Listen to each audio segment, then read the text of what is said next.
भक्तों की आस्था और वीआईपी संस्कृति का टकराव। लाल बाग के राजा के दरबार में हो रहा है आम भक्तों का अपमान, धक्का मुक्की और मानवाधिकार का उल्लंघन। आरटीआई और शिकायत से हुआ बड़ा खुलासा। क्या भगवान के दरबार में भी होती है वीआईपी संस्कृति? मुंबई के मशहूर लाल बाग के राजा गणपति पंडाल के खिलाफ अब मामला पहुंच गया है महाराष्ट्र राज्य मानवाधिकार आयोग तक। एडवोकेट आशीष राय और पंकज मिश्रा ने की है यह शिकायत, जिसमें आरोप लगाया गया है कि हर साल वीआईपी और नॉन वीआईपी दर्शन व्यवस्था के नाम पर आम भक्तों के साथ भेदभाव और अमानवीय व्यवहार किया जाता है। शिकायतकर्ता का कहना है कि 14 सितंबर 2024 और 22 सितंबर 2023 को भी यही मुद्दा उठाया गया था, लेकिन अब तक कोई ठोस कार्रवाई नहीं हुई। महाराष्ट्र राज्य मानवाधिकार आयोग के सामने शिकायत दर्ज की है। जिस तरीके से पिछले कुछ वर्षों से हमने यह देखा है, महिलाएं, बच्चे, बुजुर्ग के साथ इस तरीके से दुर्भावनापूर्वक व्यवहार किया जाता है, कि अधिकारियों के साथ खिलवाड़ किया जाता है, वीआईपी लोगों को वीआईपी ट्रीटमेंट देकर दर्शन करवाया जाता है, आम जनता को बहुत बदसलूकी तरीके से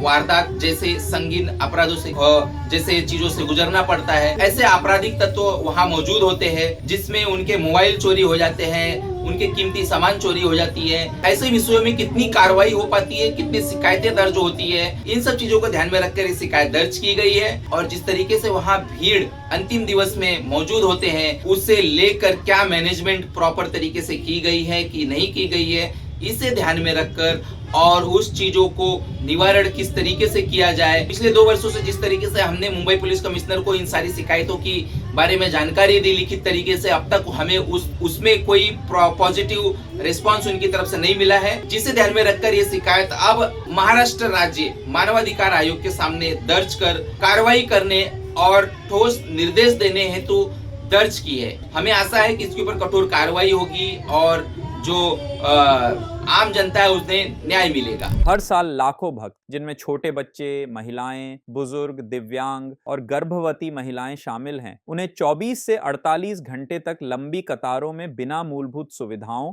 और सुरक्षा इंतजामों के खड़ा रहना पड़ता है। वहीं वीआईपी भक्तों के लिए प्रशासन और पुलिस पूरी मशीनरी लगा देती है, ताकि उद्योगपति, नेता, फिल्मी सितारे और खास लोग आराम से दर्शन कर सकें। वीआईपी दर्शन के वक्त आम जनता को या तो पूरी तरह रोक दिया जाता है, या फिर बाउंसर और व्यवस्थापक भक्तों को धक्का देकर, गाली गलौज कर, यहां तक कि मारपीट कर भी पीछे हटा देते हैं। महिलाओं और बच्चों को जबरन खींचकर हटाने, उनके साथ अभद्र भाषा और अमानवीय व्यवहार करने की घटनाएं दर्ज हुई हैं। कई बार धक्का मुक्की और भगदड़ जैसी स्थिति पैदा होती है, जिससे भक्तों की जान तक खतरे में पड़ जाती है। शिकायत में साफ कहा गया है कि अगर भविष्य में कोई बड़ी दुर्घटना होती है, जैसे भगदड़ या जान-माल का नुकसान, तो इसकी सीधी जिम्मेदारी होगी पंडाल मैनेजर, स्थानीय पुलिस और महाराष्ट्र राज्य प्रशासन की। लालबाग के राजा सिर्फ मुंबई का ही नहीं बल्कि पूरे देश का आस्था केंद्र है, लेकिन यहाँ हर साल वीआईपी संस्कृति के नाम पर आम भक्तों की धार्मिक भावनाओं को ठेस पहुंचाई जाती है और उनके मौलिक अधिकारों का उल्लंघन किया जाता है। लालबाग के राजा जहां आस्था और श्रद्धा करोड़ों भक्तों को जोड़ती है, वहीं वीआईपी और नॉन वीआईपी व्यवस्था ने इस पवित्र जगह को भेदभाव और अमानवीय व्यवहार का अखाड़ा बना दिया है। सवाल यह है, क्या भक्तों की जान और उनकी धार्मिक भावनाएं सिर्फ वीआईपी लोगों की चमक दमक के आगे गौण है? क्या अब समय नहीं आ गया कि वीआईपी और नॉन वीआईपी व्यवस्था को खत्म कर सबके लिए समान दर्शन व्यवस्था बनाई जाए? आपकी राय क्या है? क्या वीआईपी संस्कृति खत्म होनी चाहिए? कमेंट करके जरूर बताइए और बने रहिए thejurnalist.in के साथ।